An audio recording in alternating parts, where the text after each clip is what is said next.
noches, bienvenidos a Todo Se Sabe, soy Alejandra Puente. Voy a acompañarlos a tratar de dilucidar el panorama político. El día de hoy han ocurrido varias reuniones, se ha reunido Nuevo Perú y Frente Amplio porque quieren unificar su propuesta de vacancia presidencial por incapacidad moral del presidente de la República, Pedro Pablo Kuczynski. Se ha reunido Nuevo Perú también con Fuerza Popular. Fuerza Popular dice que todavía no sabe, pero que coincide con muchos de los fundamentos que esbozan para presentar este pedido. Vamos a hablar sobre este tema ampliamente. También está en debate si es que debería o no, en el tema de relaciones internacionales, venir a nuestro país para la Cumbre de las Américas el presidente de Venezuela, Nicolás Maduro. Y el Violeta quiere pedirle a los miembros de la cumbre que declaren persona no grata y lo excluyan de la reunión. ¿Qué opina usted? Esa es nuestra pregunta esta noche en Todo Se Sabe. Usted la puede responder a través de nuestras redes sociales con el hashtag Todo Se Sabe. ¿Cree que el Grupo de Lima debería rechazar la participación de Nicolás Maduro en la Cumbre de las Américas? Sí, no, puede votar. Ya tenemos 342 votos. Falta una hora para poder tener los resultados finales. Tenemos tiempo, incluso leeremos algunos de sus comentarios. Pero entremos de frente al grano con el tema de coyuntura y nuestro entrevistado, el vocero de Peruanos por el Cambio, Juan Cheput. ¿Cómo está? ¿Cómo estás, Alejandra? Muy buenas noches. Buenas noches. Bueno, ustedes no han participado de estas reuniones o de estas conversaciones en torno a la vacancia presidencial. ¿Han tenido algún encuentro o acercamiento con Nuevo Perú, con Frente Amplio, para conversar sobre este tema? Bueno, sí, permanentemente lo veo en el Congreso y donde los encuentro le digo que es un despropósito lo que están persiguiendo, ¿no? Yo primera vez que veo que los partidos políticos se reúnen para buscar las causas de la vacancia presidencial. La verdad es que eso es insólito, eso demuestra que no tienen los argumentos, que esto obedece más a un capricho que a una posición realmente sostenida y que sobre todo se maneja sobre la base de la improvisación, ¿no? En un tema tan, pero tan extremo y crítico como el de la vacancia presidencial. Pero en verdad no tiene fundamento porque hasta el momento, digamos, pintando el escenario de esta manera, hay indicios de que Pedro Pablo Kuczynski mintió al decir que no había hecho asesorías para Westfield Capital, a través de Westfield Capital, para Odebrecht o a sus consorciados. Luego, cuando sale la noticia, él se corrige y dice que sí, pues fue una asesoría, pero que él no estaba ahí, pero está su nombre en la empresa. Y él aún no ha aclarado esta situación ante el Congreso, no ha ido a las citaciones, la comisión lo ha citado en varias oportunidades. Entonces, digamos, una persona que no quiere responder, por más que tenga el derecho de abstenerse por su figura presidencial, ¿no estaría dando excusas? No, él se ha ido y fue durante la campaña y fue en otras oportunidades. Ahorita está en entredicho la fecha en la cual él va a declarar en Palacio de Gobierno. Entonces, con mayor razón, ¿por qué no esperan que él declare? ¿Por qué se anticipan? ¿Pero ya accedió a declarar? Él ya ha dicho que va durante el mes de febrero va a dar una fecha exacta, probablemente luego que hable el señor Barata, lo cual debería alegrar a los miembros de la comisión. Recién ha dicho que va a esperar las declaraciones de Jorge Barata, pero ¿por qué esperar las declaraciones de Jorge Barata si es que él tiene tan claro su participación en este tema? Porque simplemente si existe algún tipo de nueva controversia, de duda o de hecho que podría por extensión afectarlo a él, habría la oportunidad para aclararlo en la Comisión Lavallato. Lo que no se quiere es decir una cosa antes, luego surgen nuevos elementos, probablemente, y tendría que volver a aclarar a los parlamentarios que como tienen una posición política ya tomada, sea lo que sea el presidente de la República, lo van a cuestionar. Entonces matemos varios pájaros de un tiro, que hable Barata y luego se conversa en la comisión. Yo no entiendo la desesperación de los miembros de la Comisión Lavallato para tratar de prejuzgarlo al presidente sin haberlo escuchado, ¿no? Mauricio Mulder declaró que esta información sobre el pedido de reparación civil para el Estado que fue revelada por el procurador ad hoc fue un intento del gobierno para que Barata no declare. Otra especulación más. ¿Qué elementos de juicio tiene Mauricio Mulder aparte de lo manifestado por el procurador? Eso es por eso es que nosotros cuestionamos a los miembros de la Comisión Lavallato, porque están demostrando que no tienen nada de imparcialidad ni de objetividad, sino que permanentemente, de manera muy ligera, sobre lo que surge periodísticamente, sin indagar, sin preguntar, sin investigar, de frente lanzan la acusación contra el presidente, ¿no? Y llegamos a situaciones ridículas como la actual, en la que se están reuniendo los partidos para ver qué eventos colocan en la moción de vacancia presidencial.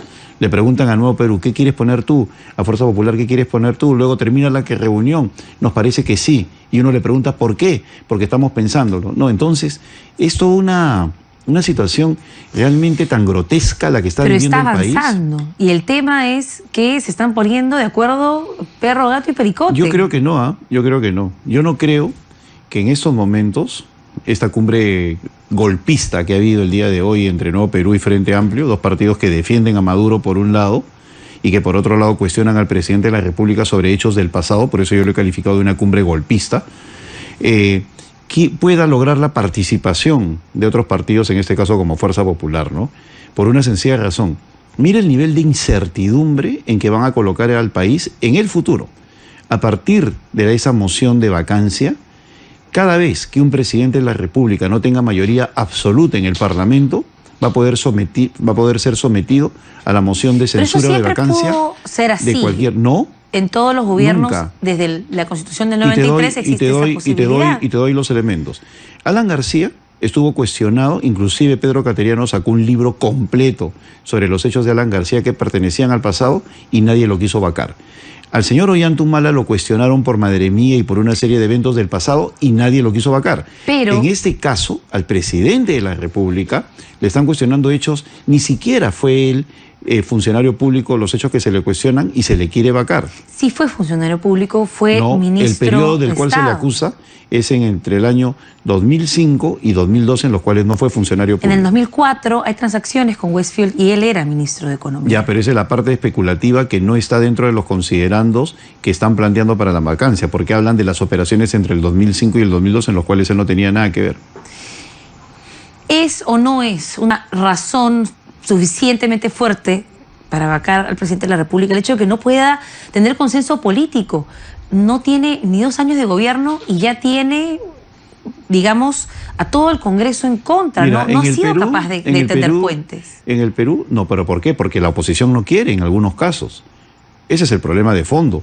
Si los señores de Fuerza Popular, de Frente Amplio y de Nuevo Perú se reunieran para sacar, por ejemplo, la gran reforma política que el Perú necesita, o de lo contrario una reforma tributaria o económico de seguridad, qué bonito sería el país. Pero se reúnen para sabotear. Digamos, porque lo que sucedió fue que lo que usted está planteando sucedió para la primera vacancia. Se reunieron todas las fuerzas políticas y dijeron lo que usted está diciendo en este momento. Pero tú me estás dando la razón, las fuerzas políticas en estos momentos se reúnen para complotar contra el país, contra el orden democrático. No se están reuniendo para sacar una política pública. Tú pregúntale a la gente en la calle si está de acuerdo con lo que está pasando. Están de acuerdo. Y están hartos. El 53% quiere que PPK se vaya. El 53% es un empate y está polarizado el país. ¿Por qué?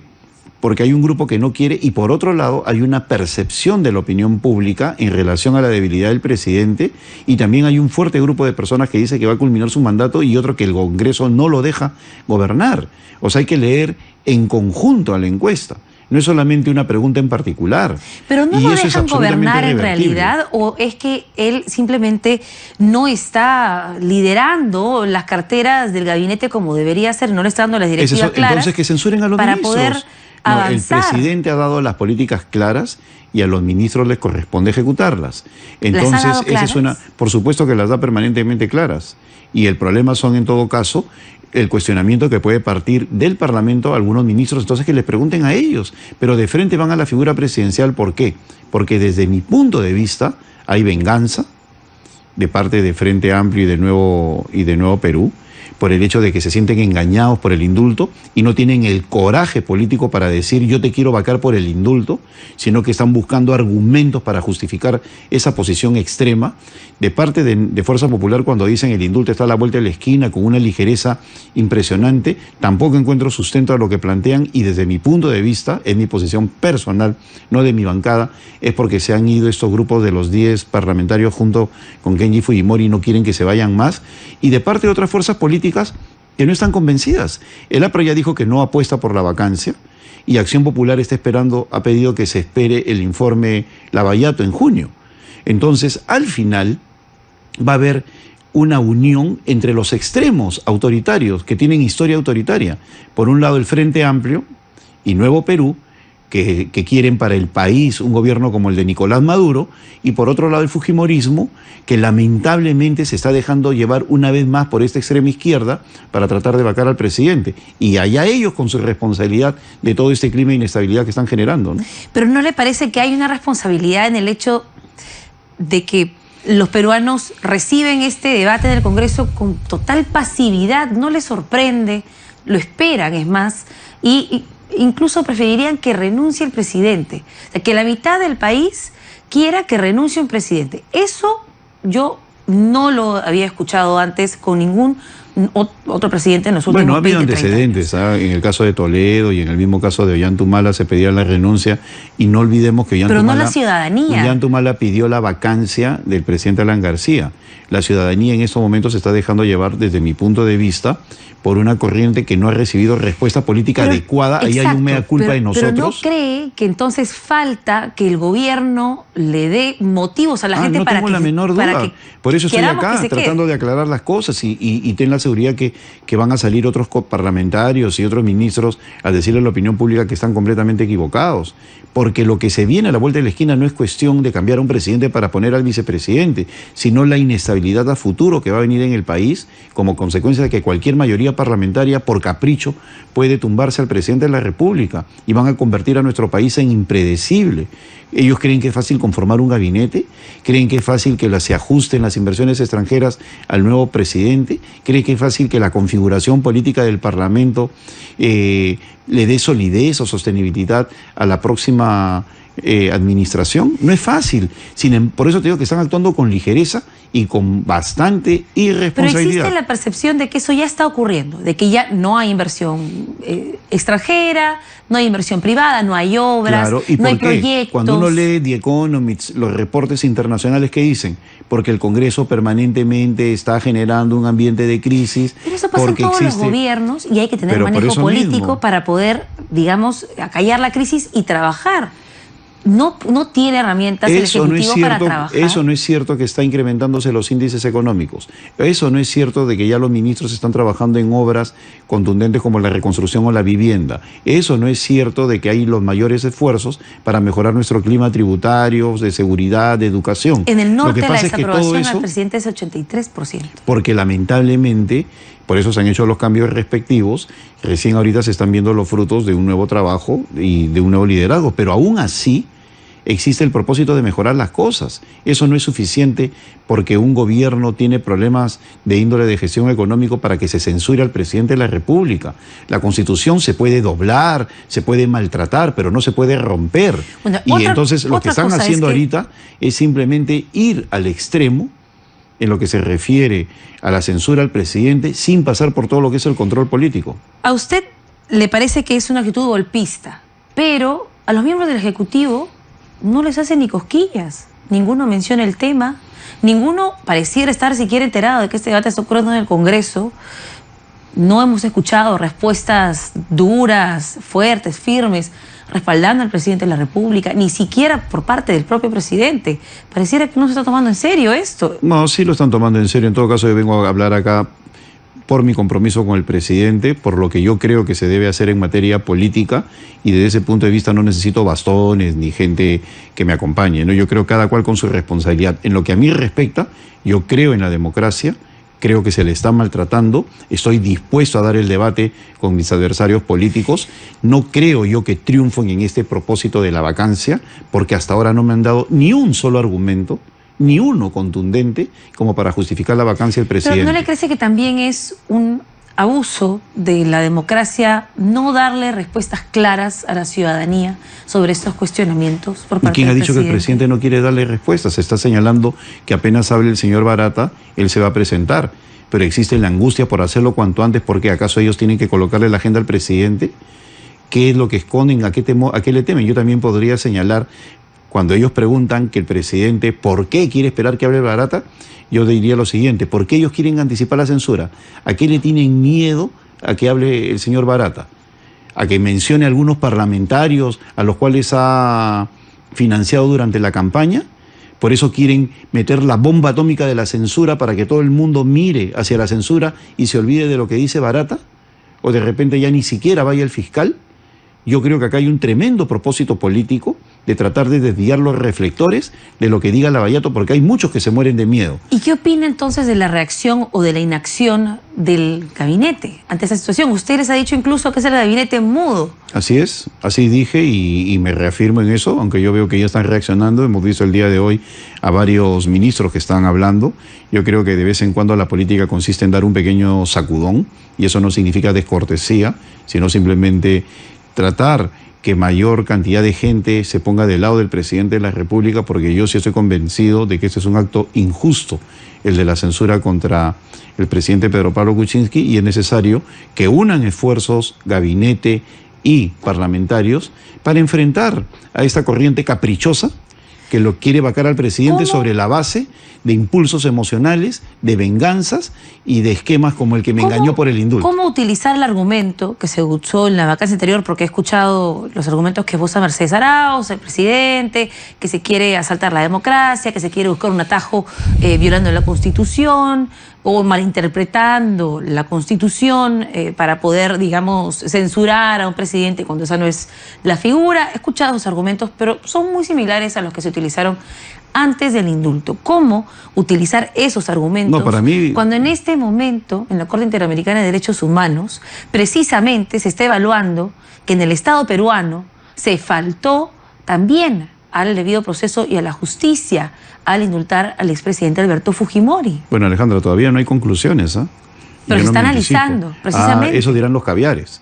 Pero yo creo que todavía no existen los elementos como para que ellos puedan cuestionar abiertamente el indulto, y no hay ningún antecedente jurídico en que ellos cuestionen una prerrogativa constitucional. ¿No le parece constitucional raro el indulto? ¿No le parece una coincidencia maravillosa? Para mí el indulto es absolutamente constitucional. Que puede ser cuestionado por actores políticos, lo es, pero que lo justifiquen para la vacancia, eso es inaceptable. Pero que, se podría decir lo mismo de la vacancia. Es constitucional, pero es cuestionable políticamente. Que quede claro. El propósito del Frente Amplio y de Nuevo Perú de vacar al presidente es simplemente por venganza por la cuestión del indulto. Pero no tienen el coraje político de decirlo, inventan mil y una cosas, a tal punto que ni siquiera han redactado un documento, ni siquiera tienen la firmeza, la certeza, la precisión para decir por A, por B y por C lo vacamos, porque ellos saben de que es por un tema vinculado al indulto. Y lamentablemente en Fuerza Popular no se dan cuenta de ese estratagema de los comunistas, de los izquierdistas, de los socialistas, de los maduristas, de los antauristas, que todos se han unido allí y buscan crear una figura de la vacancia sobre la base de cuestiones y aspectos emocionales, pero no políticos, porque hasta ahora nadie me da ni un solo elemento nuevo para que puedan censurar al presidente de la República. Nadie.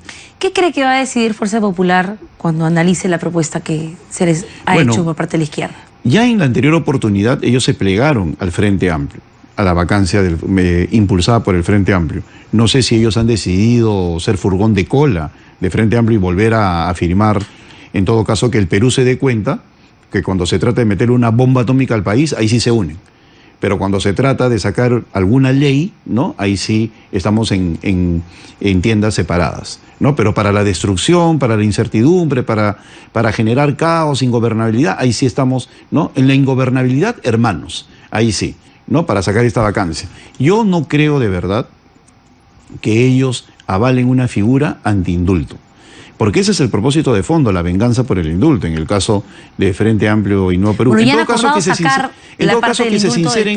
que se sinceren ante el electorado fujimorista, ¿no? Nosotros estamos en contra del indulto y avalamos, por tanto, la moción de Frente Amplio y de Nuevo Perú. Y que firmen, y nos enfrentaremos en el debate, con mucho gusto. Es que ya han llegado a un acuerdo en el texto y no van a mencionar el indulto, van a buscar los Pero te estoy diciendo, no tienen el coraje político para decir que ese es el tema de fondo. Cuando uno se da cuenta qué es lo que lo impulsó a eso, ¿qué te dicen? Me engañaron con el tema del indulto, qué horror, mentiroso, traidor. ¿No has visto los carteles de las marchas? Ese es el propósito de fondo, que ellos se sienten engañados, entre comillas, por el tema del indulto a Alberto Fujimori. Pero como no tienen el coraje para decir yo te vaco o intento vacarte por el indulto, pues ¿qué hacen? Inventan una serie de cosas, Westfield, pero Félix, las están etcétera, inventando. etcétera. Eso también no las están inventando. Esos son hechos. que el presidente dio asesorías y sus empresas ¿En qué a su periodo? nombre... Fue entre el 28 de julio del 2016 y la fecha. Financieramente bueno, a entonces, Odebrecht. un consejo a través de tu programa, que lean la Constitución. La permanente incapacidad moral es durante el periodo de gobierno, que es por lo único que se le puede acusar al presidente de la República. Si vamos a mirar al pasado para acusar al presente, en el presente a los presidentes de la República, pues no hubiera durado ni Alan García ni el señor Ollantumala. Esa figura no existe, es forzada. A tal punto es forzada que no encuentran las palabras adecuadas para poder construir un documento mínimo en el cual puedan plasmar sus firmas. Ya pasaron ¿cuántas semanas de que anunciaron el indulto? 3, 4 semanas, y sin embargo hay un documento. ¿Has leído la moción de censura del señor Marco Arana? Se censura al presidente de la República por traición. 2 líneas. Pero no le preocupa... O sea, ¿qué es eso? Digamos que sea, como por ejemplo dijo Pedro Cateriano en una entrevista, que ese es un mecanismo paralelo a la ley, que es una censura forzada o política. Digamos, ¿quién va a defender ahora al presidente de la República? ¿En qué sentido?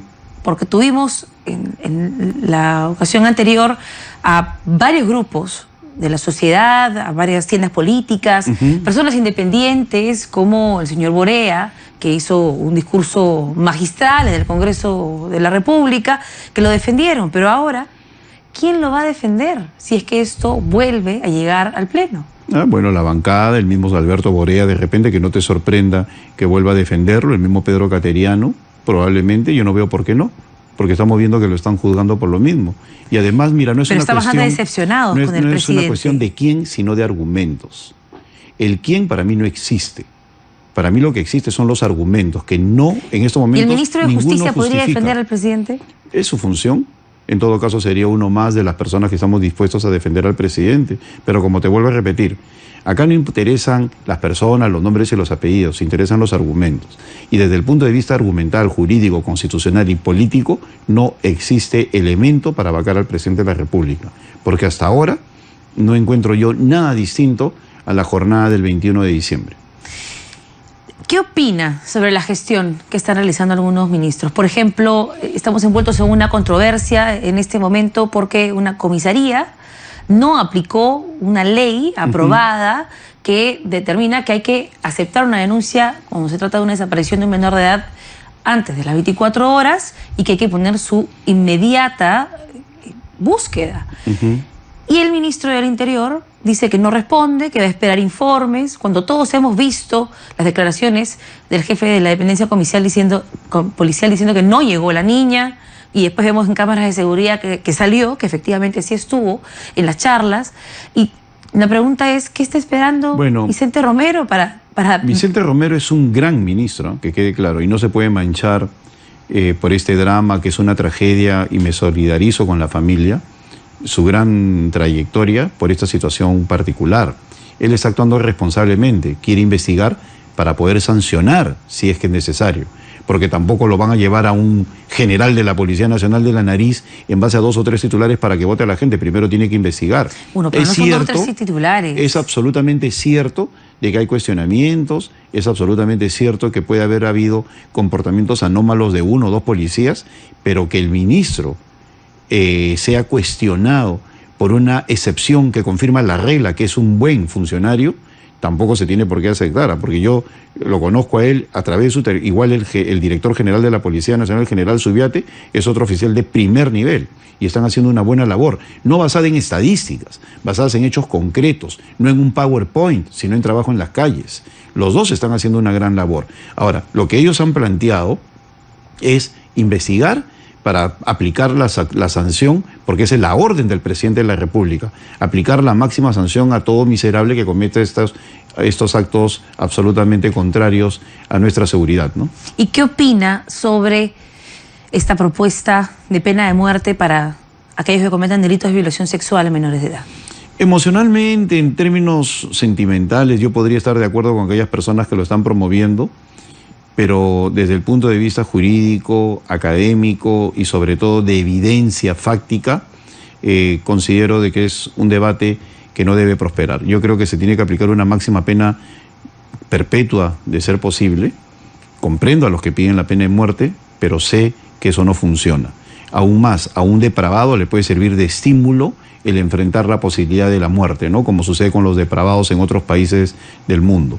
La peor sanción para estos miserables es el rigor de la cárcel, no darle la oportunidad de convertirse en una suerte de mártir para ellos mismos sobre la base de una muerte que para muchos de ellos es estimulante y no ha servido como disuasiva. Donde existe la pena de muerte, hay posibilidades y muchas más que en contextos normales de mayores crímenes, ¿eh? No sirve en absoluto como un disuasivo.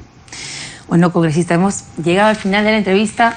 Usted sigue defendiendo a Pedro Pablo Kuczynski. Tuvo un desencuentro por ahí con Héctor Becerril, porque Héctor Becerril le dijo que usted ya estaba acostumbrado a defender corruptos, empezando por el gobierno de Alejandro Toledo, y que ya tenía un doctorado en el tema, y usted le respondió.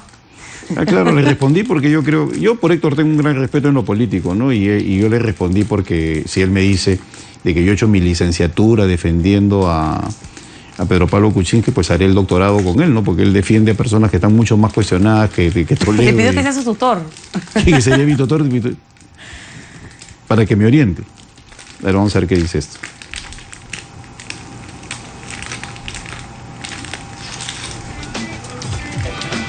Los grandes logros requieren grandes riesgos y esfuerzos. Vas a ver de que la vacancia no va a prosperar. Bueno, vamos a ver entonces si es que el Año Nuevo chino les trae a ustedes una nueva posibilidad, una nueva esperanza. Ese tema todavía está bastante verde. Gracias, congresista, por habernos acompañado. Juan Cheput no cree que va a prosperar la vacancia presidencial. A continuación viene Luz Salgado, quien seguramente va a tener algo que decir sobre este tema y también sobre los temas de coyuntura internacional, porque la congresista preside la Comisión de Relaciones Exteriores en el Congreso de la República. Todo esto tras la pausa. Ya no hay más secretos. La noche comienza. Ya no hay más. Yo soy un dictador. Yo soy un dictador. Donald Trump dice que en Venezuela no tenemos democracia. Ellos que sigan con su locura y su extremismo. Y nosotros seguimos con nuestra democracia, con nuestra paz, con nuestra vida republicana. De la rebelión popular militar bolivariana, podemos decir, el 4 de febrero está más vivo que nunca. Chávez está más vivo que nunca. En su pueblo hecho poder. Fue una rebelión militar contra la oligarquía, contra el Fondo Monetario Internacional, contra el Banco Mundial. Fue una rebelión antiimperialista de profundo carácter bolivariano. El gobierno imperialista de los Estados Unidos ha entrado en una fase de obsesión impotente y desesperación con la revolución bolivariana del siglo XXI que hacemos en democracia y en paz en Venezuela. Puede decir si quiere guerra o quiere paz. Las filas de la oposición, y lo denuncio al mundo, una insurgencia armada, fascista, antipopular, que ha levantado sus armas contra la República, y la República tiene derecho a defenderse del terrorismo, y nos vamos a defender del terrorismo.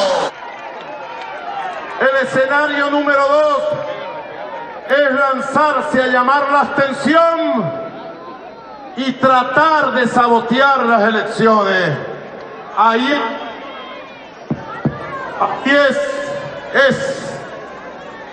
Ahí es cuando la maquinaria 4x4 y el pueblo se tienen que lanzar a las calles, más de 10 millones de compatriotas, para darle una lección de legitimidad y de pueblo en la calle.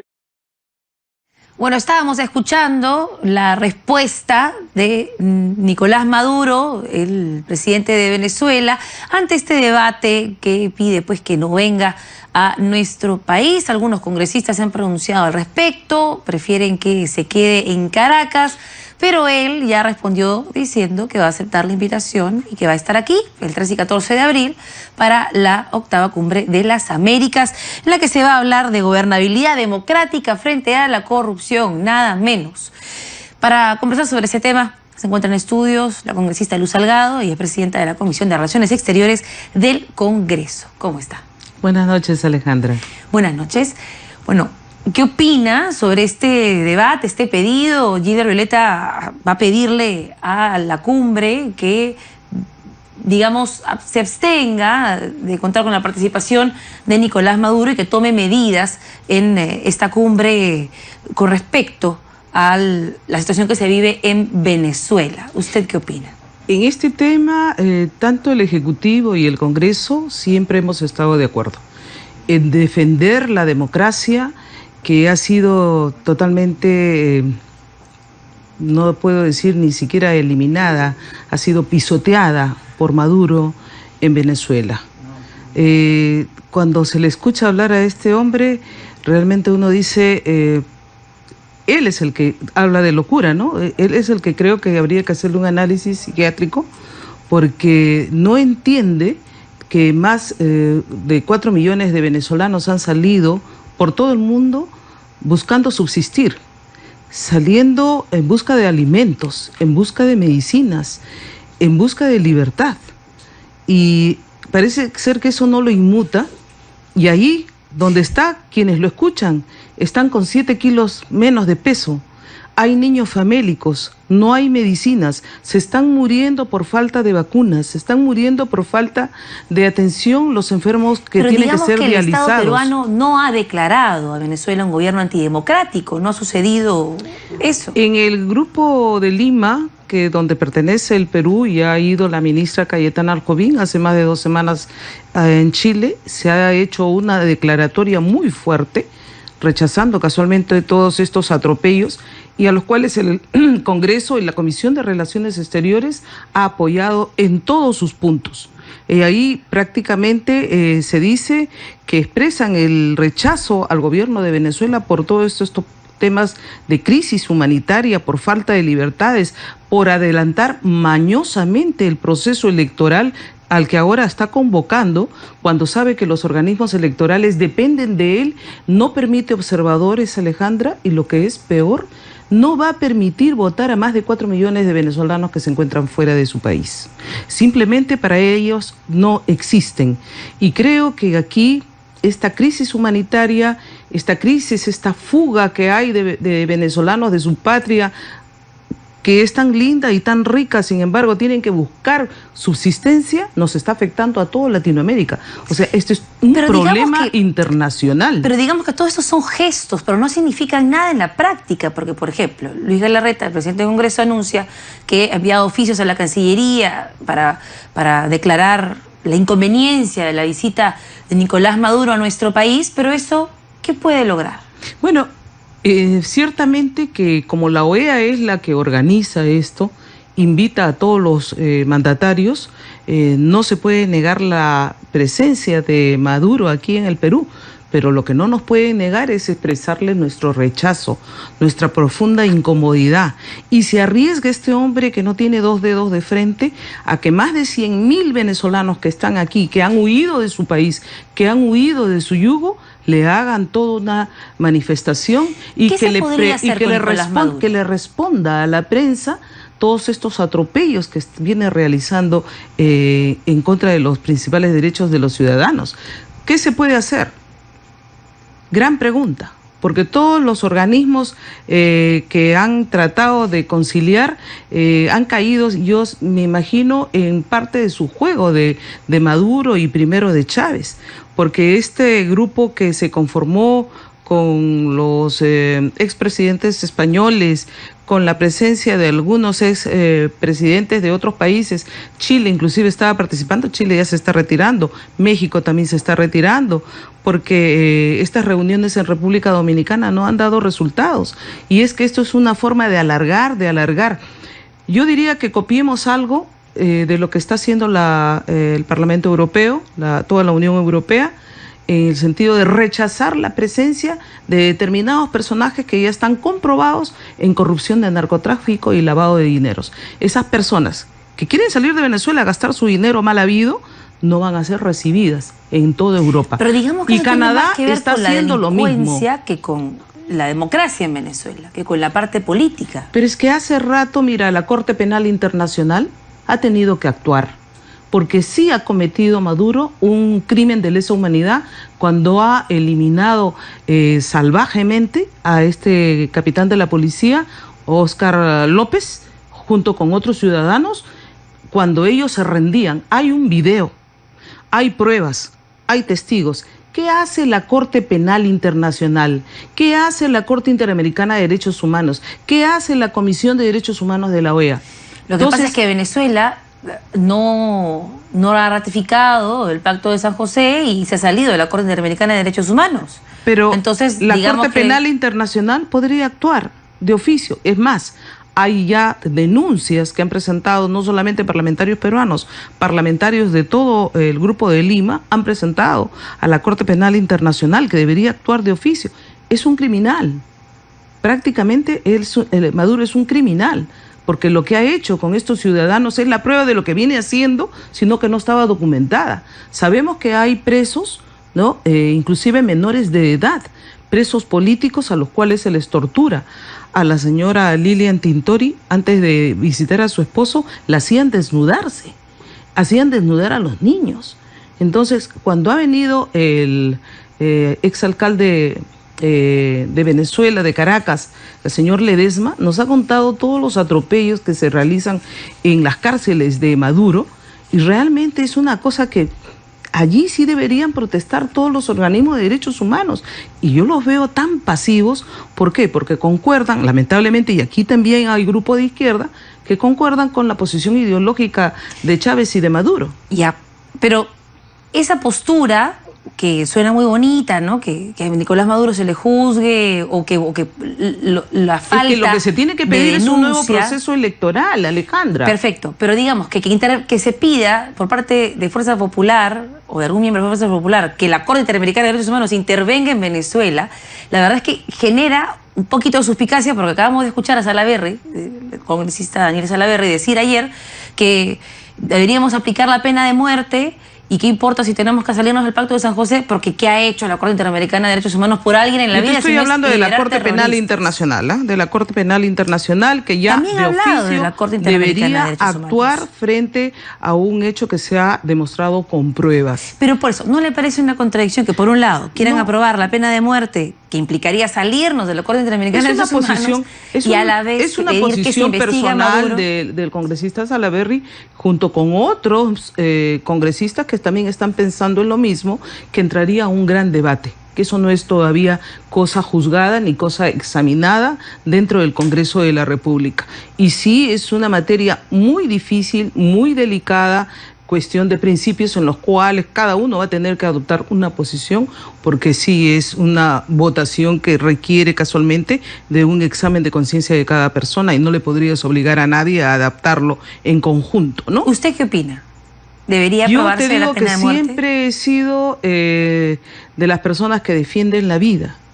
Frente a este hecho de esta niña que nos ha conmovido a todos, yo en la mañana he estado con el padre, que fue al Congreso casualmente para entrevistarse con el presidente Galarreta, y he visto el dolor de este padre y he visto las escenas de esa niña, y realmente uno, como mujer sobre todo y como madre, si yo lo tengo a mi lado a ese criminal, a ese asesino, no sé cómo hubiera podido contenerme de hacerle algún daño. Pero hay que pensar racionalmente. Yo creo que aquí hay que hacer una serie de cambios para proteger a nuestros niños, pero sobre todo cadena perpetua sin ningún tipo de beneficio, a este tipo de elementos que ya prácticamente son en algunos casos gente que no se va a poder recuperar para la sociedad. Pero nunca. No cadena perpetua. No, cadena perpetua, no, sí, en absoluto. Bueno, a muerte. Te digo que si entra al debate y me convencen, estaría dispuesta de repente a cambiar mi opinión, porque yo hasta ahora soy una defensora de la vida, pero en estos casos uno llega a pensar Bueno, que esta usted clase de tendría que elementos... cambiar su opinión porque las decisiones en Fuerzas Populares se toman en bloque. No, estos casos son de principios, mi querida Alejandra, y en temas de principios nosotros, en los que se tiene que hacer uno, como digo, una examen mismo de lo que piensa uno en su conciencia, un voto de conciencia, tendría que examinarse y se deja plena libertad. Hay quienes se así como preocupan. hemos tenido plena libertad para ver el matrimonio La unión civil. de la unión civil, cuando hemos visto el tema del aborto, se deja en plena libertad. Hay quienes han expresado preocupación con las declaraciones de Daniel Salaverry porque da un indicio de que no se estaría buscando necesariamente sancionar a los violadores, sino que se estaría buscando, por ejemplo, dejar sin efecto que la Corte Interamericana de Derechos Humanos pida revisar el indulto a Alberto Fujimori, por ejemplo. No, de ninguna manera, porque eso corre por cuerdas separadas y es el Ejecutivo quien está mandando a los procuradores para hacer la defensa de la decisión que sí ha tomado el presidente y que yo respeto porque es un derecho constitucional que se le otorga al presidente de la República.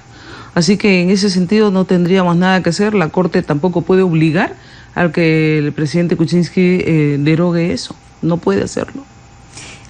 La Corte no suele pasar sentencias que obligan a actuar, obliga a recomienda revisitar los fundamentos. Pero generalmente, Alejandra, la Corte lo que defiende en el fuero nacional. Lo que debería defender la Corte son los derechos humanos.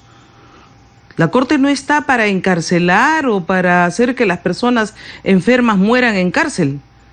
Lamentablemente sí hay una posición ideológica en la Corte que la hemos visto, porque habiendo tantos reclamos, habiendo tantos pedidos, sin embargo, toma los pedidos que le convienen con celeridad.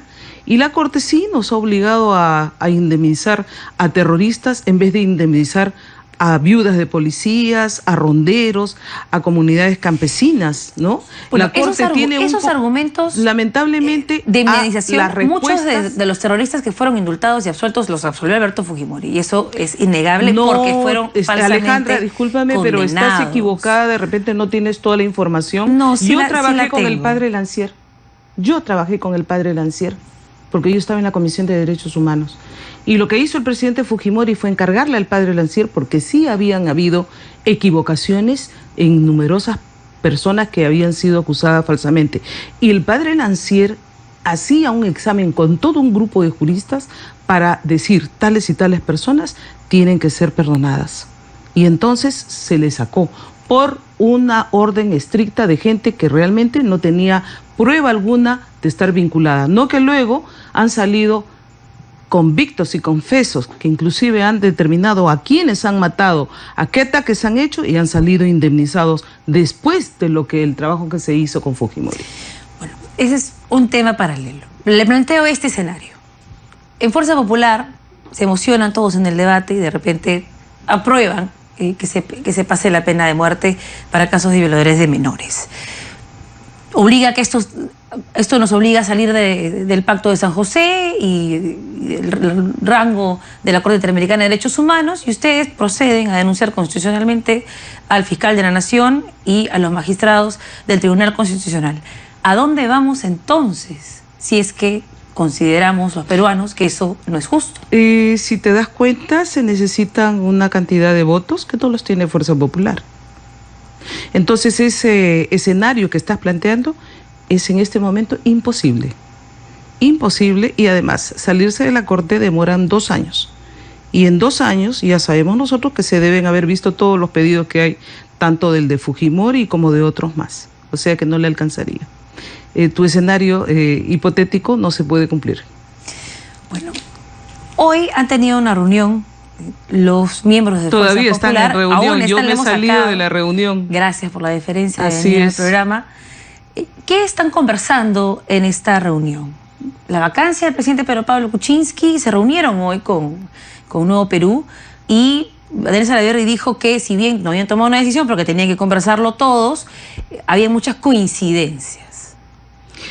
Bueno, no te voy a decir todo lo que hemos conversado, porque no te voy a dar los detalles de nuestras reuniones políticas, pero sí puedo decirte que se han visto hasta donde yo he salido, más de 8 temas, dentro de los que han estado temas de interés nacional, como el tema de los problemas de los agricultores, que han estado también reunidos en las comisiones especiales con la congresista presidenta de la Comisión Agraria. Se ha estado viendo el tema de Agrobanco, que tiene una denuncia. Ha ido la ministra de Economía, Claudia Cooper, también para dar un informe. Yo no he estado en la sesión, pero estos debates los hemos visto también en bancada. Estábamos viendo temas de los diferentes proyectos que están pendientes, y sí se empezó a mencionar las 2 mociones que se estarían contemplando con respecto a la vacancia del presidente Pedro Pablo Kuczynski. Iniciamos un debate, iniciamos una exposición de ideas, discutimos, esta discusión va a ir para más todavía, no creo que se termine hoy día, y analizamos todos los puntos que nosotros debemos debatir. ¿Y usted personalmente qué opina sobre esta moción de vacancia?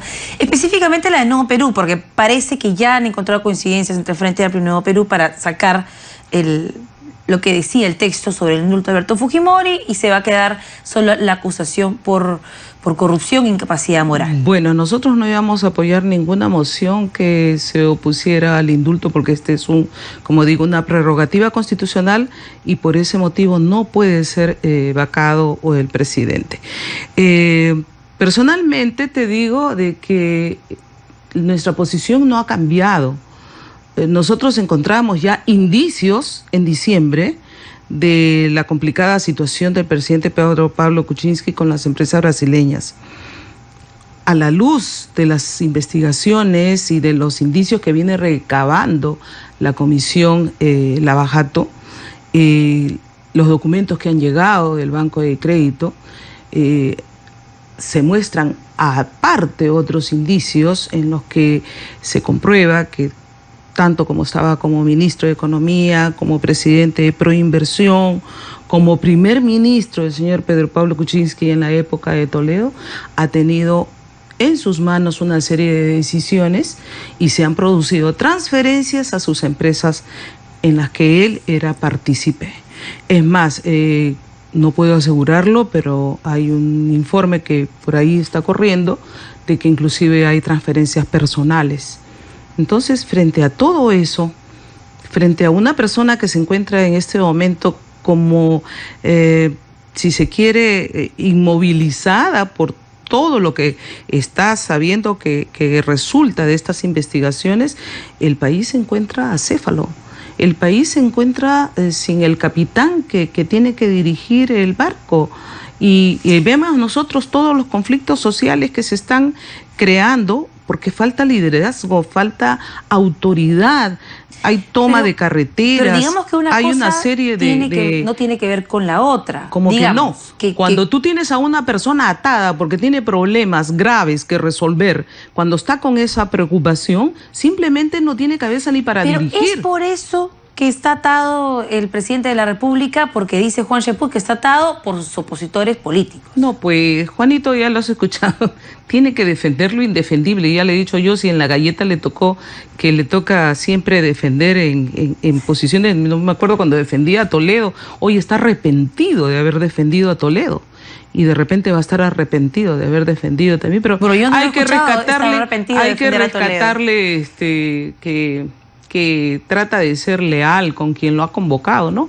Pero uno tiene que ser leal con el país. Defender lo indefendible, eso se podría decir de cualquier político en este país, porque en este país hay muchas cosas que no se pueden defender. Hay que pensar en función de país, Alejandra, y el país en este momento corre un grave riesgo. Pero dicen que no se está pensando en el país. Y no es el Congreso obstruccionista, no es el Congreso el que le pone problemas, es la incapacidad de tener soluciones a problemas graves que se presentan en diferentes aspectos. Esto del agro, ¿acaso es problema del Congreso? ¿Acaso el Ejecutivo no tiene que planificar desde el sector agrícola que si hay una demanda de diversos productos y saben que tienen que entrar en la cosecha? Pero ¿no generaría más inestabilidad dejar descabezado al país? Porque, a ver, ¿Por qué El descabezado, presidente, Alejandra? Porque el mandato constitucional te dice que los vicepresidentes tienen que seguir en Pero el ¿qué es lo orden que correlativo. sucede? Esta sería la vez que se utiliza la figura de la vacancia presidencial para sacar a un presidente de la República. ¿Qué va a pasar? Que si no nos gusta Vizcarra, o mañana le sacamos algo más de Chinchero, o algo de cuando era gobernador regional, también vamos a vacar a Vizcarra, y luego vacamos a Mercedes Arauz por sabe Dios qué otros temas. ¿Me entiendes? Yo creo que no podemos ser irresponsables de pensar en vacar por vacar. Tú vacas porque hay algo que está haciéndole daño a la gobernabilidad del país, porque simple y llanamente esta persona ya no tiene la capacidad como para poder enfrentar todos los problemas que lleve esta nación, estos problemas de inseguridad ciudadana, estos problemas ahora de falta de medicinas, que aparecen enfermedades como la varicela o está volviendo el sarampión por falta de una planificación en comprar vacunas. Pero esas no son causales de la vacancia según la Constitución. Pero es que no tiene capacidad para poder ordenar su gabinete. Tú misma lo acabas de decir. Pero no hay un gabinete. Moral, no hay un puede vacar al gabinete. Presidente por varios motivos, Alejandra, pero no porque no es un buen presidente. Alejandra, lo que le estamos pidiendo, y yo se lo he pedido antes de diciembre, y se lo he vuelto a decir en otras oportunidades para evitar este tema de la vacancia, el señor debería renunciar. Si él quisiera al país verdaderamente, él diría, yo doy un paso al costado, voy a resolver mis problemas, porque no tengo capacidad ni siquiera para explicar ante una comisión como es la Bajato todo lo acontecido. PPK les está pidiendo que esperen a que hable Barata. ¿Por qué? El 27... ¿Por qué? Pero es ahorita nomás, febrero es el mes más corto del año. ¿Barata le va a resolver el problema? Barata, capaz se los arregla a ustedes y le da más motivos. Alejandra, no sé. Barata va a poder responderle de las acciones que le correspondían como primer ministro, de las acciones que le correspondían y las responsabilidades como presidente de Proinversión. Por favor, eso es muy grave. No podemos decir que él está esperando qué dice Barata para ver cómo me defiendo. Él tiene que tener la verdad en sus manos. Él tiene que tener la verdad entonces. para Ustedes, poder... Si respaldan o no esta vacancia, la van a respaldar antes del interrogatorio a Jorge Barata. No te puedo hablar de tiempos en este momento, pero lo que sí te podría decir es que si él asume esta responsabilidad de que tiene las cosas claras, va a la comisión y presta su colaboración de responder a todas las interrogantes. Y ahí se arregla el asunto. ¿Y si no lo hace? Es porque no tiene decide, las cosas claras, ¿y si Alejandra? le dice el 1 de marzo? No. 1 de marzo yo voy al Congreso o los recibo en Palacio y le respondo todas las preguntas. ¿Qué pasa entonces? Yo creo que estaría dando muestras de que está buscando, mejor dicho, paralelos a su defensa, qué argumentos podría utilizar para contrarrestar Pero lo que si dice es tan Barata. inevitable, ¿por qué no esperar, si es que ustedes están convencidos de que estas denuncias son tan fuertes, por qué no esperar y a que sean realmente contundentes, claras? Está contundente y claro desde diciembre. Que no lo quieran ver otros es diferente. ¿No se estará buscando tal Por vez menos distraer de lo cosas- que pueda decir Barata de Keiko Fujimori? No, de ninguna manera. Lo mismo decían cuando iba a hablar Marcelo Odebrecht, y nosotros siempre dijimos muy claramente, traigan los documentos, traduzcan, porque estábamos completamente seguros que Marcelo Odebrecht no iba a decir nada de Keiko que la comprometiera, porque Odebrecht ha tenido que decir, y Barata tendrá que decir si es que ha dado a alguien, cosa que nosotros estamos seguros Bueno, que no dijo lo va a hacer sí, así. había ordenado Bueno, que se le aumente. que diga que se le Barata, aumente. que diga Barata a quién le entregó, ¿Cuánto? cuánto le entregó, en dónde le entregó y en qué fecha le entregó. Tiene que haber un receptor. No puede ser que haya tirado el dinero al aire y haya dicho que lo coja cualquiera. Y así como ha sido con Nadine Heredia, con Toledo, con Ollanta Humala, que inclusive han ubicado el departamento, las cuentas, y luego los dineros han salido cuando han comprado los inmuebles, el dinero no se esconde, Alejandra. El dinero no se esconde. Tiene que haber un receptor. Y en ese sentido, que diga. Bueno, ya hablando ¿a del quién le dinero que dio? no se esconde, ¿y quién paga la mansión donde vive Alberto Fujimori? Eso es una curiosidad mía. Ah, bueno, eso te lo ha respondido, creo, Alejandro Aguinaga, ¿no? Son sus amigos, ha dicho, y que yo sepa, no es de él, en todo caso, Es alguien que le prestó, le están alquilando, pero no es de él. Bueno, muchas cosas que decidir, no nos quiere intuir si es que ya han tomado una decisión o para cuándo van a tomar una decisión sobre la vacancia. No, porque ese es un tema que no creo que se resuelva hoy día todavía. Y esta cosa está dura. Está difícil de abrir, ¿no? Estamos teniendo problemas Sí. con esta nueva galleta. Es nueva. Lo que pasa es que cambian a veces las marcas y hay que innovar. Ya, Bueno, ya. está tan difícil como Maduro, parece. No, por favor, que ojalá el señor Maduro tenga algo de criterio y se abstenga de venir. Lo único que va a crear es más conflictos, más problemas. Rex Tillerson le ha pedido, bueno, ha esperado que esta cumbre no se convierta pues en una distracción, ¿no? Se refiere obviamente a la participación de Nicolás Maduro, que siempre No, yo no tengo, se quedó acá. genera distracción. Así pues, lo que quieren hacer es un show de repente, pero lo que él tendría que hacer es responder a todo el daño que le está haciendo a un país tan noble que recibió a miles de peruanos desde los años 70. Dale a cada día la oportunidad de ser tu mejor día. Qué lindo. Siempre hay que esperar que sea mejor el día de mañana, sobre todo para todos los peruanos. Le va a pasar su galleta a Pedro Pablo Kuczynski. Deberíamos realmente. Ojalá que escuche el presidente Kuczynski. Dé un paso al costado. Si quiere al Perú, si quiere a los peruanos. Gracias, congresista, por esta entrevista. Gracias. Luz Salgado pidiéndole al presidente de la República que renuncie. Bueno, no sería la primera vez que se lo piden desde Fuerza Popular. Vamos a ver qué responde él. Hacemos una pausa en Todo se sabe y regresamos. Bienvenidos de regreso a Todo se sabe. Vamos a intentar hacer un alto a la coyuntura política para hablar del tema de fondo que ha generado muchos de los sobresaltos en los últimos años y meses en torno a nuestros políticos, nuestros candidatos presidenciales. Odebrecht es el tema central de casi todos los problemas y todas las pesadillas de nuestros gobernantes el día de hoy. Para hablar sobre este tema se encuentra en estudios el sociólogo Francisco Durán. Él ha hecho una investigación extensa sobre el modelo económico y la participación empresarial conectada a actos de corrupción y nos va a ayudar a entender un poquito mejor este panorama. ¿Cómo está? Bienvenido.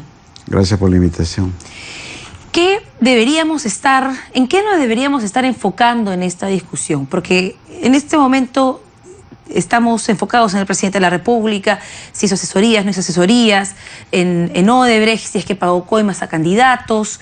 Estamos enfocándonos en los empresarios, que se encuentran algunos con detención preventiva, otros ya con libertad condicional. O fugados, sí. O prófugos.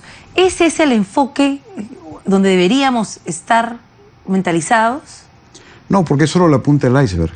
En realidad hay algo más de fondo que hay que ver y que es el sistema de relaciones colusivas que pueden derivar a la corrupción entre gran corporación en ciertas actividades, como es la construcción, la infraestructura y el Estado.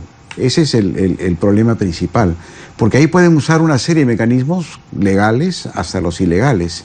Y si no entendemos el conjunto del modus operandi, por ejemplo, de grupos como Odebrecht, va a ser difícil corregir, vamos a castigar a quienes encontremos culpables, pero el sistema puede seguir con otras compañías. Marcelo Odebrecht dijo en su última declaración que ellos eran la punta del iceberg, como usted lo describe, y que había muchísimos más, que por qué no los investigan a ellos también, reclamando un poquito que todo el peso le caiga únicamente a ellos. Y yo creo que tiene razón, en el sentido de que en la construcción de obras públicas en el Perú han participado muchas otras empresas brasileñas como Camargo Correa, Queiroz Galvão, OAS y empresas peruanas. Y ciertamente Odebrecht no es el único que ha caído en este tipo de situaciones, ¿no? Y lo estamos ahora descubriendo a partir del caso llamado Club de los Constructores, pero luego que termine este caso vamos a ir probablemente a investigar si es que tenemos la voluntad de hacerlo, casos de otras empresas constructoras. O sea, el problema es muy serio, muy de fondo. ¿Y cuál es ese problema de fondo? ¿Qué está pasando? ¿Por qué es que plantea dos escenarios. Es que los empresarios peruanos no pueden hacer negocios con el Estado sin corromper a los funcionarios, o es que el Estado es tan débil que no puede, digamos, defenderse o prevenir que se cometan actos de corrupción. Bueno, el argumento de los empresarios, que se repite igual en Brasil o en Perú, es que a ellos los extorsionan. Y eso es justamente lo que declara Barata, por ejemplo, en el caso Metro de Lima. A mí Cuba me pidió una cantidad de dinero para aprobarle la licitación de manera amañada. Eso creo que es una excusa, porque en realidad lo que hay detrás es todo un sistema en el cual ambos, la empresa y los funcionarios corruptos, se ponen de acuerdo para realizar obras sobrepreciadas, y dentro de ese sobreprecio está el pago. Y ganan todos, no solamente el político. Digamos que el sobreprecio no es solo la coima, también hay una ganancia para la empresa. Obviamente, y está, bueno, con el sobreprecio hay una sobreganancia dentro, y también está la coima. Entonces, claro, ganan todos los que están involucrados en este esquema colusivo, pero pierde ciertamente el país. ¿Y qué hacemos? ¿Cuál es la alternativa a este modelo? Porque, por ejemplo, en uno de sus libros analiza cómo está diseñado el sistema económico en nuestro país y cómo se manejan los empresarios. ¿Qué es lo que ha descubierto en su investigación? Bueno, yo creo que hay un Estado débil, y nosotros hemos apostado por un mercado fuerte, y ambas cosas no terminan de encajar, porque no puede haber mercado fuerte con Estado débil. Tenemos que reforzar el Estado, pero en el buen sentido de la palabra, no en cuanto más burocracia, sino en cuanto mejor burocracia, mejores controles. Hay sectores intelectuales a los que les mencionas reforzar el Estado y dicen eso es control, eso es socialismo, eso es intervención del Estado. Sí. Pero esta es una ideología que por el momento está en boga, digamos, ¿no? Y que corresponde con el interés de ser muy permisivo con la gran empresa, a pesar de que en algunos casos, como la construcción de obras públicas, terminan cayendo en casos de corrupción. Tiene que haber supervisión. En todos los países hay regulación, menos regulación. Pero la regulación debe ser buena y técnica, y debe haber buena supervisión. Entonces la corrección está por el lado del Estado, pero por el lado del sector privado, creo que también el propio sector privado y las grandes corporaciones tienen que mirarse en el espejo y separar la paja del trigo. Por ejemplo, en Capeco recién hoy día, ¿no? O hace poco, el presidente ha decidido quedarse en el cargo siempre y cuando no haya constructores vinculados al caso de la corrupción. Es un buen ejemplo. Si hubieran procedido antes... Pero digamos que han criticado esa medida también, porque ahora dicen que no hay nadie que construya o que nadie quiere construir porque todos tienen miedo a que se les persiga. Bueno, ahora una transición va a ser como todas las transiciones difíciles, pero si las generaciones nuevas de constructoras son limpias, más eficientes y tenemos mejores funcionarios en el Estado, iremos corrigiendo el problema. El problema también tiene que ver con que hay sectores económicos que no quieren pues que se les fiscalice en sus negocios y que no se encuentran inmiscuidos también en el caso Odebrecht. Por ejemplo, no sé, se me ocurre la CONFIEP, que está siempre a favor de una política más liberal en términos económicos. ¿Usted qué opina cuando escucha, por ejemplo, al presidente de la CONFIEP referirse a esos temas? Yo pienso que están equivocados. Ellos han apostado a un modelo, digamos, de capitalismo permisivo. Déjame hacer, deja pasar, la promoción de las inversiones es lo primero, y me tienes que dar todas las facilidades y todas las garantías. Y eso al final no termina funcionando, porque del otro lado se tiene que cautelar el interés público. Entonces, en ese sentido, tenemos que reequilibrar la relación corporación-Estado. Y ciertamente CONFIEP tiene digamos, una visión interesada, digamos, defiende las inversiones, ¿no? Defienden los intereses propios de la actividad privada, pero si del otro lado uno le dice, mira, el país está primero, los peruanos están primero, y por lo tanto yo tengo que regular, yo tengo que controlar lo que debería controlar, y te voy a poner reglas, ¿no? El caso de los medicamentos, por ejemplo, es muy claro, el interés nacional está primero. Claro, pero usted, digamos, pero esperar que PPK sea ese promotor de regulación hacia las empresas, ¿qué tan probable es? Es altamente improbable, ¿no? Y menos una ministra como, digamos, la ministra Cooper, que repite esa filosofía y que más da la impresión de opinar como alguien de la CONFIEP que como alguien del Estado, porque cuando estás en el Estado uno tiene que pensar primero que todo en el interés público, en lo que son las obligaciones que uno tiene como servidor. Y eso implica a veces ser exigente. Y esa es la exigencia que necesitamos, y bueno, durante muchos años nos hemos acostumbrado a esta pasividad, ¿no? A esta falta de fiscalización, y también tenemos un retraso regulatorio comparado a otros países. En su libro, Los 12 Apóstoles de la Economía Peruana, ¿a quiénes se refiere? Bueno, me refiero a los principales grupos de poder económico, aquellos que se han conglomerado a lo largo de varias generaciones y que hoy, digamos, junto con las empresas multinacionales, son los que comandan la economía del país. Y cuando se refiere a que la ministra de Economía representa a la CONFIEP, ¿lo representa a ellos? Porque me imagino que no a todos los empresarios y microempresarios, ¿o sí? No, yo creo que muchos gobiernos han apostado por privilegiar la relación con los grandes inversionistas. Y eso ha dado lugar a... ¿Ah? ¿Por qué cree que se da ese círculo? Porque tienen la idea de que si ellos promocionan las grandes inversiones se va a generar empleo, se van a pagar más impuestos y de esa manera todos ganan, digamos, la torta económica crece. Pero se han olvidado del hecho de que abajo hay medianos y pequeños empresarios que también requieren apoyo, que requieren créditos, que requieren asistencia tecnológica. Entonces han puesto todos los huevos de la canasta en las grandes inversiones y se han olvidado del resto. Es cierto que hay leyes de MIPES, ¿no es cierto? Y ciertas políticas, pero la verdad es que si uno evalúa lo que se ha hecho, está claro de que han apostado a las grandes inversiones y se han olvidado de las pequeñas y medianas, ¿no? Y creo que ese es uno de los problemas, ¿no? Uno ve la informalidad, por ejemplo. Hay 60% de informalidad laboral o más. Ese modelo no se sostiene.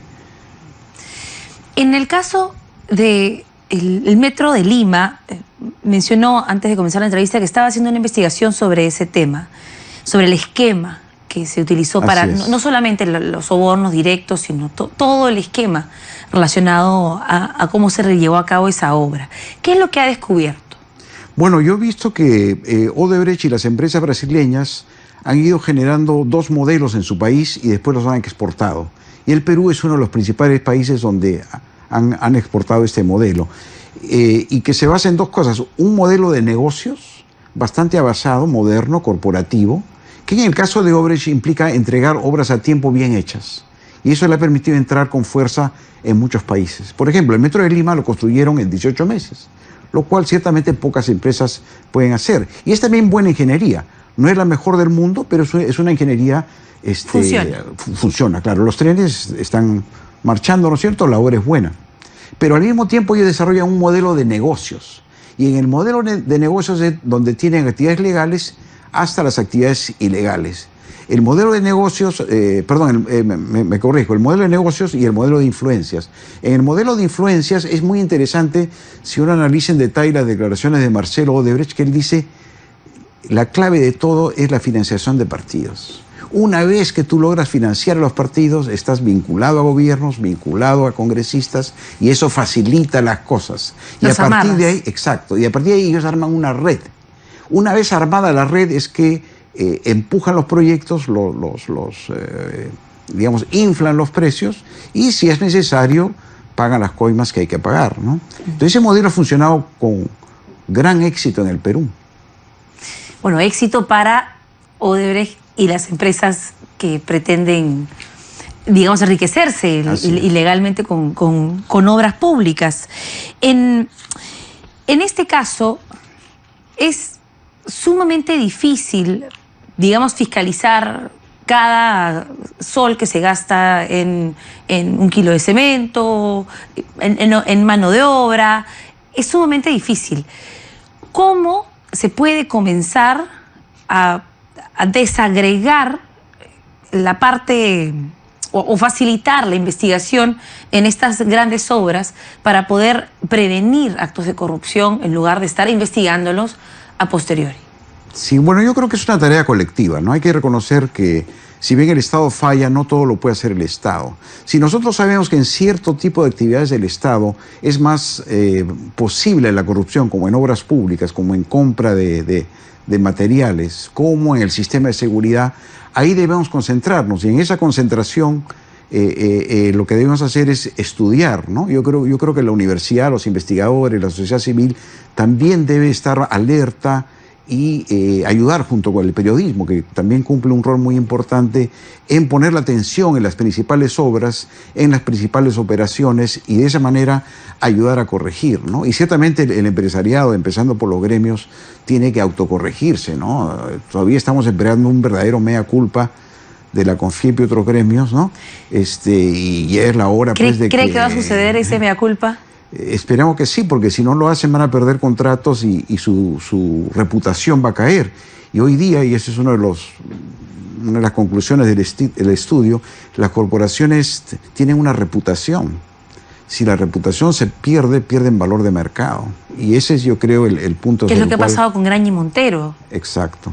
En este país. Exacto, es cierto. El día de hoy, el presidente de la República le agradeció a Rex Tillerson el apoyo para poder ingresar a la OCDE. ¿Usted cree que el Perú esté a la altura de esos países o deba ingresar a la OCDE?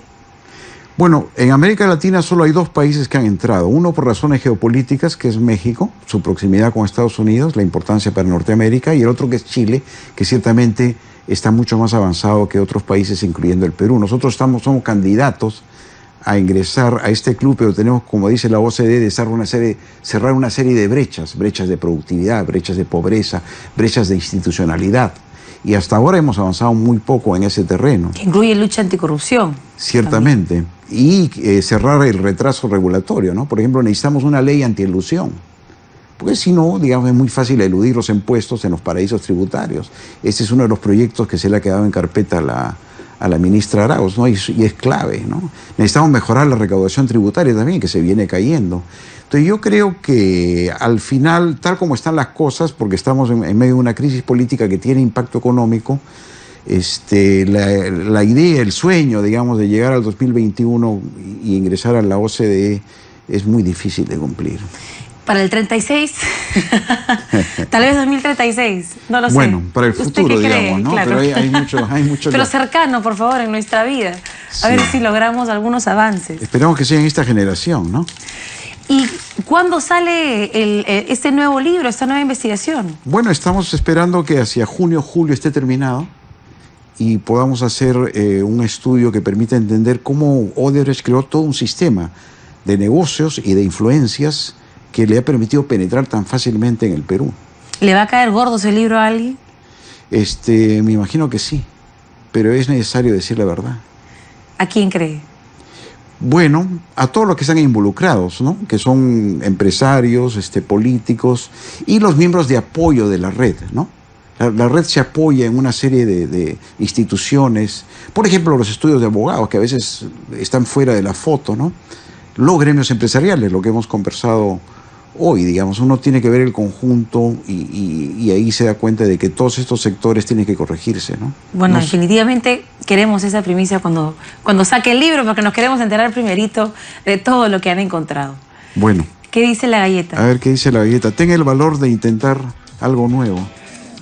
Yo creo que usted ya ha tenido el valor de intentar algo nuevo y ahora tal vez el valor para afrontar seguramente las reacciones a este estudio. Para seguir intentándolo, ¿no? Porque hay que investigar los temas y eso es lo que hago. Definitivamente. Muchas gracias por habernos acompañado. Fernando Durán es sociólogo y ha tratado de pintarnos un poco el panorama. El problema es enorme, es institucional, es de los gremios empresariales, es de la ciudadanía, nuestra tolerancia a los pequeños actos de corrupción que se suman al final en estos casos como el de Lava Jato. Así que definitivamente hay que leer sus publicaciones. Vamos a responder a la pregunta que le hicimos al comenzar el programa. Le preguntamos si usted creía conveniente o no que el Grupo de Lima rechace la participación de Nicolás Maduro en la Cumbre de las Américas. 84% de este universo de Twitter dice que sí, el 16% dice que no. Aproximadamente 700 votos han participado en esta encuesta. Les agradecemos a todos su sintonía y esperemos que nos pueda acompañar el día de mañana en una nueva edición de Todo se sabe. Nos despedimos.